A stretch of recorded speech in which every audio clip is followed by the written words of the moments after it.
năng này đang hết đang kinh nhóm thứ mình vô rồi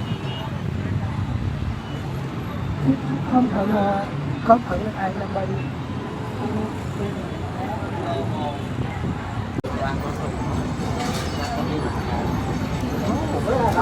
khoan lắm bạn lông lông lọt lại